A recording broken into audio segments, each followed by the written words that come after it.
L'énergie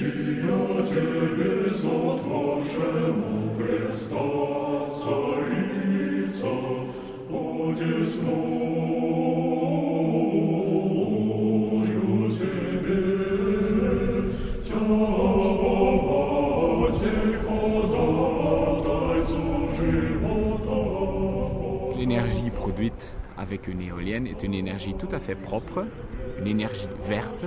Pourquoi verte? Parce qu'elle ne génère pas du CO2, qu'elle ne génère pas des pollutions dans l'atmosphère.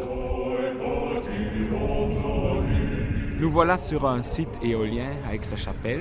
Avec ce parc, nous produisons 2% de besoin d'électricité de la ville d'Aix-la-Chapelle, une grande ville avec 260 000 habitants. Le courant électrique est produit avec les éoliennes. Il est envoyé dans le réseau et du réseau, tout habitant d'Aix-la-Chapelle et de la région peut en consommer autant qu'il veut. Pour la hauteur de cette éolienne, c'est comme pour toutes les autres éoliennes du parc. Le mât fait 65 mètres de haut, les pales ont 35 mètres et c'est une hauteur totale de 100 mètres parce que le politique à Aix-la-Chapelle a décidé que les 100 mètres ne peuvent pas être dépassés pour une éolienne. Pour la fondation, elle est assez énorme.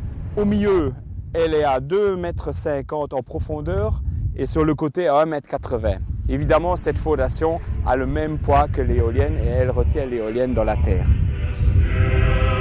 Il serait plus intéressant de monter plus haut que 65 mètres avec le mât parce qu'au-dessus, le vent est beaucoup plus régulier et il peut produire beaucoup plus de l'énergie propre et donc beaucoup plus rentable.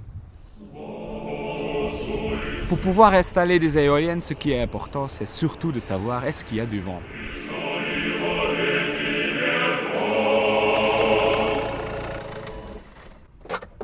Je suis coordinatrice de projet dans une société spécialisée en études de faisabilité et de rentabilité pour des projets en énergie renouvelable, spécialement pour des projets éoliens.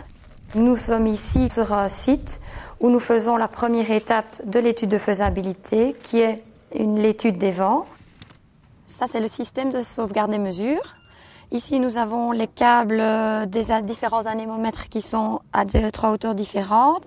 L'enregistrement se fait dans le boîtier. Alors, on peut montrer un petit exemple. La vitesse à l'anémomètre à 30 mètres, qui est de 1 mètre par seconde. L'anémomètre à 45 mètres, qui est de 1,7 mètre par seconde. Et l'anémomètre à 60 mètres à 1,4 mètre par seconde. Nous avons aussi une girouette qui montre la direction du vent. L'accumulateur ici est rechargé par les panneaux solaires qui sont aussi installés sur le mât et permet aussi au système de transmettre les données par GSM dont le système est ici.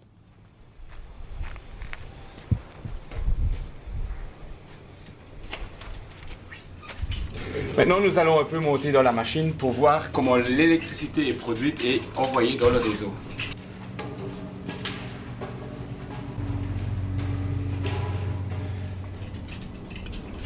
Voilà, ici, c'est une très belle vue sur le parc entier. Et là, au-dessus, vous voyez le point 3 frontières, Belgique, Hollande, Allemagne. Voilà, ici, nous rentrons dans la nacelle. C'est ici que le courant est proprement produit.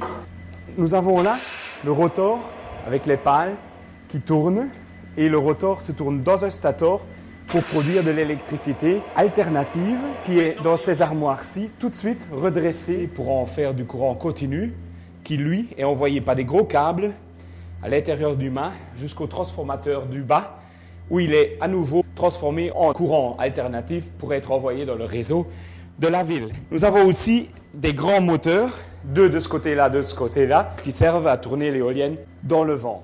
Ici, c'est la dernière possibilité de monter.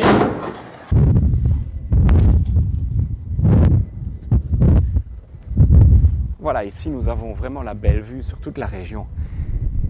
Il faut évidemment faire attention, je suis accroupi, parce que l'éolienne peut à n'importe quel moment toujours s'arrêter. Et quand une éolienne d'une telle grandeur s'arrête, le mât peut basculer de 80 cm. Et si vous êtes debout ici et que le mât commence à basculer, vous n'avez aucune chance de vous tenir et vous partez. Comme nous sommes quand même à 65 mètres de hauteur, ce serait évidemment énormément dangereux.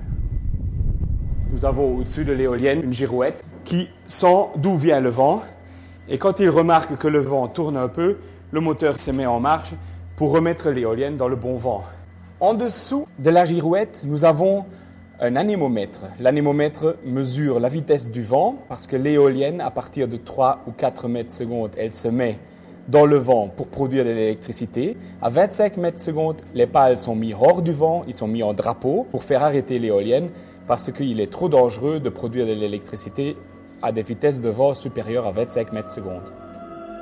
Quand c'est des beaux temps comme maintenant, c'est vraiment la joie d'être sur une machine qui produit du courant tout à fait propre, vert, dans un paysage qui ne dérange personne et qu'on pourra éternellement faire fonctionner sans polluer notre nature ou sans devoir puiser dans des puits de pétrole. Donc c'est vraiment une énergie renouvelable qui sera tout le temps à la disposition des humains. Il suffit de l'apprendre.